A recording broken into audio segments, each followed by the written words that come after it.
Welcome to Bariatric Business Accelerator, the podcast created for busy weight loss practitioners and their teams who want to systematize, simplify, and accelerate the growth of their new or existing weight loss practice. I'm your host, Karol Clark, and I love today's topic. It's a great one. And what it is what are the top performing bariatric and weight loss practices doing differently this year? And I get to work with the best. I love the clients that I have, but across the U.S., obesity medicine practitioners, lifestyle medicine practitioners, bariatric surgeons, and I've studied trends. I've seen the patterns for these practices and other practices, and I want to break it down for you into 5 key moves. But before I get to those 5 key moves, I just want to talk a little bit about something that will really help with implementation and really embracing this. And that is a bit of a mindset shift from volume to value. And I know everyone's always saying, Karol, I want more volume. I want more volume. I mean, there are a few practices that are trying to manage the volume that they have. But this shift is really important. The best practices out there really aren't chasing more patients, they're building better. So they're not chasing, they're building. They're moving away from that high volume, high hustle model to one that's really more focused on the lifetime value and what the patient is experiencing in your practice, what makes you different. It's not about seeing more consults, really. It's about converting the right ones and serving them at the highest level that you can. What this shift will do is it increases your conversion rates from people being interested and becoming patients. It increases the referrals that they make for their friends and family. And it also creates less burnout for you and your team, which we all need. So I know, Karol, let's get to it. What are the 5 things that I see people doing differently? First of all, they are diversifying their offerings. You've heard me talk about this before, and you always want to have your main thing dialed in, but top practices aren't just offering one solution. They're combining things for even better patient outcomes. So perhaps surgery and also anti-obesity medications, medical weight loss, but also wellness coaching, cash pay options and insurance-based options. So they have more of a hybrid model. So people are actually doing a little bit more of that diversification. The second thing they're doing, and you hear me talk about this too, but they're streamlining with systems. This is so important for you and your team. So automation isn't just for big businesses. It's really something you can implement, and it's never been easier than now with software solutions out there and AI-driven options.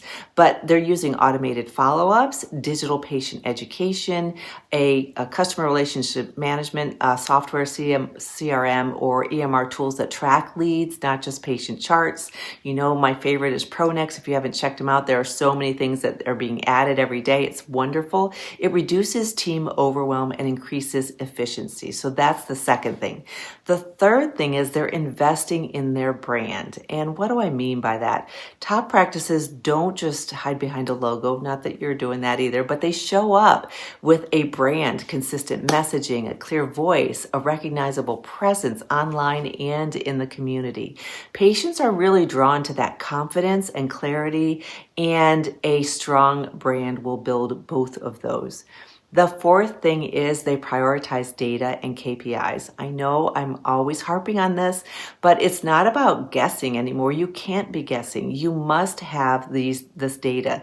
The best practices, and I do this with all my people in membership and those that I'm privately working with, we look at conversion rates from consult to procedure. We look at conversions from interested leads to consult. We look at the cost per lead. We look at the retention and reactivation rates. You make your decisions based on numbers, not on feelings. It's so important for you and your team to be following that. And the fifth thing that I see is that they focus on team culture. Retention of your team is really important. I know it's never been more difficult than it is today, but it's not just retention is not just a patient team, it's a team thing. Really, that's even more important. Top practices meet regularly with their teams. And I do this regularly with my private clients and those that are in membership. You want to recognize the wins that are happening. You want to set clear roles, and you want to train them consistently. Let them know what success looks like. Set those systems in place and make them a part of it. When you're aligned, your results will multiply, honestly. So the best practices, in summary, are first offering more than one path for your patients to get to success. The second one is embracing automation and delegation. And I love all 5 of these. The third third one is to stand out with a solid brand, your own message. The fourth is to track what matters. And the fifth is to build strong teams who love what they do and love your vision and where you're going. You don't have to do everything at once, but pick one area that is kind of, needs to be addressed. Because in your heart what needs to be addressed. Pick one area this month and conquer that, and momentum will follow. If you need help assessing where to start, what to do, reach out to me. I offer strategy sessions with people. I can pinpoint exactly where to optimize. We go through a system there with that. I have my own systems. And if this episode really strikes home with you, share it with a colleague, leave a review, just reach out to me if I can be of help. And I really appreciate you listening. I know your time is extremely valuable. And I'll catch you in the next episode or whenever we talk next. Thanks so much.